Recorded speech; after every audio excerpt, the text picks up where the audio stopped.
Mary's lovely കിച്ചൻ്റെ പുതിയൊരു വീഡിയോയിലേക്ക് എല്ലാവർക്കും സ്വാഗതം.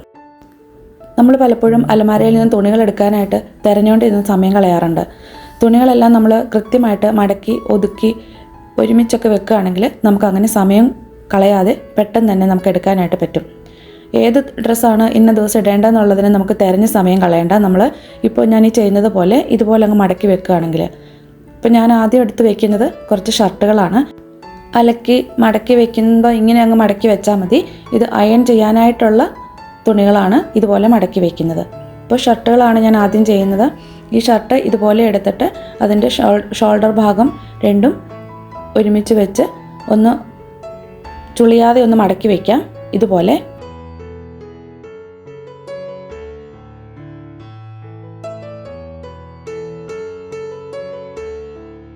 ഇനി ഇതിൻ്റെ കൈ നേരെ കഴുത്തിൻ്റെ ഭാഗത്തേക്ക് മടക്കി വയ്ക്കാം. നീളമുള്ള കൈ ആയതുകൊണ്ട് തിരിച്ച് ഒന്നുകൂടെ അത് പുറകോട്ട് മടക്കി ഇതിൻ്റെ മുകളിലേക്ക് വയ്ക്കാം. ഇനി കോളറിൻ്റെ ഭാഗം മുതൽ താഴേക്ക് ഇതുപോലെ ഒന്ന് ഉരുട്ടിയെടുത്ത് വയ്ക്കാം. ഇങ്ങനെ നമ്മൾ മടക്കി വയ്ക്കുമ്പം ഒരുപാട് സ്പേസ് പോവില്ല. അതുപോലെ തന്നെ ഇതിന് ചുളിവുകളും ഉണ്ടാവില്ല. നമുക്ക് അയൺ ചെയ്യാനായിട്ട് എടുക്കുമ്പോൾ പെട്ടെന്ന് തന്നെ അയൺ ചെയ്തെടുക്കാൻ പറ്റും. അതുമാത്രമല്ല, ഇതുപോലെ നമ്മൾ ഷർട്ടുകളെല്ലാം ഇതുപോലെ ഒരുമിച്ച് എടുത്ത് വയ്ക്കുകയാണെങ്കിൽ ഏത് ഷർട്ടാണെന്ന് പെട്ടെന്ന് തന്നെ നമുക്ക് തിരിച്ചറിയാനും പറ്റും. ഇനി ഷർട്ടുകൾ മാത്രമല്ല, ടീഷർട്ടുകളും നമുക്കിതുപോലെ തന്നെ മടക്കി വയ്ക്കാം. ചുരിദാറും നമുക്കിതുപോലെ തന്നെ മടക്കി വയ്ക്കാം. അതിൻ്റെ ഷോൾഡർ ഭാഗം എടുത്തിട്ട് കൈ പുറകിലേക്ക് നമ്മൾ ഷർട്ടിൻ്റെ മടക്കിയതുപോലെ തന്നെ മടക്കി വയ്ക്കാം. ചുളിവൊക്കെ നിവർത്തി ഇട്ട് കൊടുത്തിട്ട് വേണം അത് ഇതുപോലെ മടക്കിയെടുത്ത് വയ്ക്കാനായിട്ട്. ചുരിദാർ നമ്മൾ അലമാരയിൽ മടക്കി എടുത്ത് വയ്ക്കുമ്പോൾ ടോപ്പുകളൊക്കെ ഒരു സ്ഥലത്തും ഷോള് വേറൊരു സ്ഥലത്തും പാൻറ്റുകളെല്ലാം വേറൊരു സ്ഥലത്തുമാണെങ്കിൽ പെട്ടെന്ന് തന്നെ നമുക്ക് ഒരു ടോപ്പ് എടുത്താൽ അതിൻ്റെ മാറ്റാവുന്ന പാൻറ്റും ഷോളും നമുക്ക് പെട്ടെന്ന് എടുക്കാനായിട്ട് പറ്റും.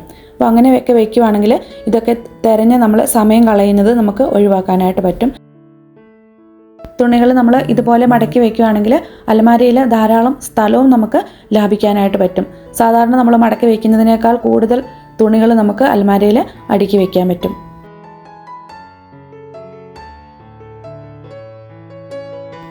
ഇതുപോലെ എല്ലാ തുണികളും നമുക്ക് മടക്കി അലമാരയിൽ എടുത്ത് വയ്ക്കാം. ഓരോ ടൈപ്പ് തുണികളും ഓരോ സ്ഥലത്തായിട്ട് സെറ്റ് ചെയ്ത് വെക്കുകയാണെങ്കിൽ എടുക്കാൻ എളുപ്പമായിരിക്കും.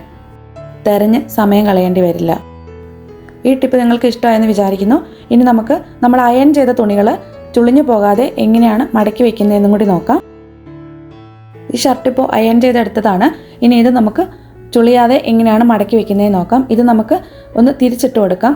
ഇത് ബട്ടൺസ് ഒക്കെ ഇട്ടിട്ട് വേണം വെക്കാനായിട്ട്. ഒന്നിടവിട്ടുള്ള ബട്ടൺസ് ഇട്ട് വെച്ചാൽ മതി. അതിനുശേഷം ഇതൊന്ന് തിരിച്ചിട്ട് കൊടുക്കാം.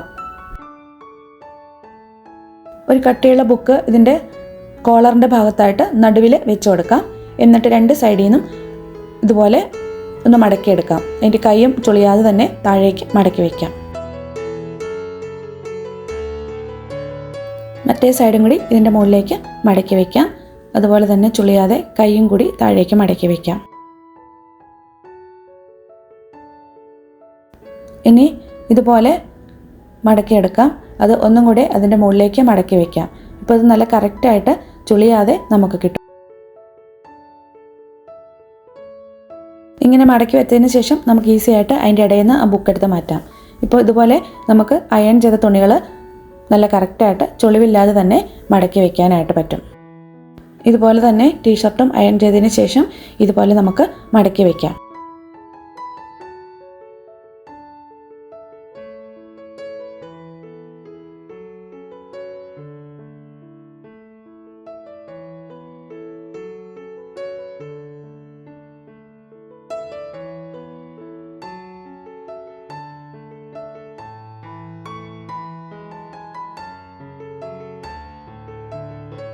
ഇതുപോലെ എല്ലാ തുണികളും നമുക്ക് ചുളിയാതെ മടക്കി വയ്ക്കാം. അടുത്ത ടിപ്പ്, സോക്സ് നമുക്കെങ്ങനെ പെയറായിട്ട് എടുത്ത് വയ്ക്കാം എന്നുള്ളതാണ്. എപ്പോഴും എല്ലാ വീടുകളിലും തന്നെ ഉള്ളൊരു പ്രശ്നമാണ് സോക്സിൻ്റെ പെയർ കാണാണ്ട് പോകുക എന്നുള്ളത്. അപ്പോൾ നമ്മൾ സോക്സ് അലക്കി എടുത്തുകൊണ്ട് വരുമ്പോൾ തന്നെ അത് പെയറായിട്ട് അങ്ങ് എടുത്ത് വെച്ചാൽ മതി. ഇതുപോലെ മടക്കി വെക്കുകയാണെങ്കിൽ അത് പെയറായിട്ട് തന്നെ എപ്പോഴും ഇരുന്നോളും. രണ്ട് സോക്സ് ഇതുപോലെ ക്രോസ് ആയിട്ട് എടുത്ത് വെച്ചിട്ട് ഒന്ന് മറ്റ് ഭാഗത്ത് അതിൻ്റെ ഉള്ളിലേക്ക് അങ്ങ് ഇറക്കി വെച്ചാൽ മതി. ഇതുപോലെ രണ്ടാമത്തെ സോക്സും അതുപോലെ അതിൻ്റെ ഉള്ളിലേക്ക് ആക്കി വയ്ക്കാം. ഇതുപോലെ നമ്മൾ ചെയ്യുവാണെങ്കിൽ താഴെ വീണാൽ പോലും അത് രണ്ടും സെപ്പറേറ്റ് ആവാതെ തന്നെ ഇരുന്നോളും. ഇങ്ങനെ നമുക്ക് എല്ലാ സോക്സും മടക്കി വയ്ക്കാം. സോക്സ് മടക്കി വയ്ക്കാനായിട്ട് ഇതല്ലാതെ വേറൊരു മെത്തേഡും കൂടി ഉണ്ട്. അതും കൂടി എങ്ങനെയാണെന്ന് നോക്കാം. ഒരു പെയർ സോക്സ് എടുത്തിട്ട് ഇതുപോലെ ഒരുമിച്ച് വയ്ക്കാം. എന്നിട്ട് അതിൻ്റെ താഴേന്ന് മുകളിലേക്ക് ഇതുപോലെ ഒന്ന് ഉരുട്ടിയെടുക്കാം. അതിനുശേഷം അതിൻ്റെ പുറകിൽ വരുന്ന സോക്സ് ഇതുപോലെ ഒന്ന് കവർ ചെയ്തെടുക്കാം. ഇങ്ങനെ വെക്കുന്നതും നല്ലൊരു മെത്തേഡാണ്. സോക്സ് എപ്പോഴും പെയറായിട്ട് തന്നെ ഇരിക്കും. ഈ ടിപ്പുകളൊക്കെ നിങ്ങൾക്ക് അറിയാവുന്നതായിരിക്കാം. അറിയാത്തവർക്ക് വേണ്ടിയിട്ടാണ് ഞാനിതിവിടെ ഷെയർ ചെയ്യുന്നത്. അടുത്ത ടിപ്പ്, നമ്മൾ യാത്ര പോകുമ്പോൾ ജീൻസുകളൊക്കെ മടക്കി വയ്ക്കാനായിട്ട് നമ്മുടെ പെട്ടിയിലൊക്കെ ഒരുപാട് സ്പേസ് നമുക്ക് പോകും. അപ്പോൾ അങ്ങനെ സ്പേസ് പോവാതെ നമുക്ക് ജീൻസുകൾ മടക്കി വയ്ക്കാനായിട്ടുള്ള ഒരു ടിപ്പാണ്.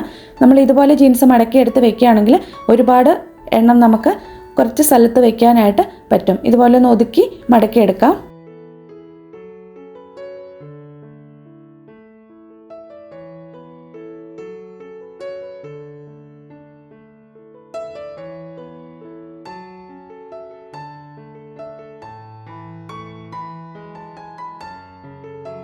ഇതുപോലെ എല്ലാ ജീൻസുകളും നമുക്ക് മടക്കിയെടുക്കാം. ജീൻസുകളൊക്കെ ഇതുപോലെ ചെറുതായിട്ട് മടക്കിയിട്ട് ഇങ്ങനെ ഒന്ന് ചെരിച്ച് പെട്ടിയിൽ വെച്ച് കൊടുക്കുകയാണെങ്കിൽ കുറച്ച് സ്ഥലത്ത് തന്നെ നമുക്ക് കൂടുതൽ തുണികൾ അടുക്കി വയ്ക്കാനായിട്ട് പറ്റും. ഇന്നത്തെ ടിപ്പുകളൊക്കെ നിങ്ങൾക്ക് യൂസ്ഫുൾ ആയി എന്ന് വിചാരിക്കുന്നു. പുതിയൊരു വീഡിയോയുമായി നമുക്ക് വീണ്ടും കാണാം.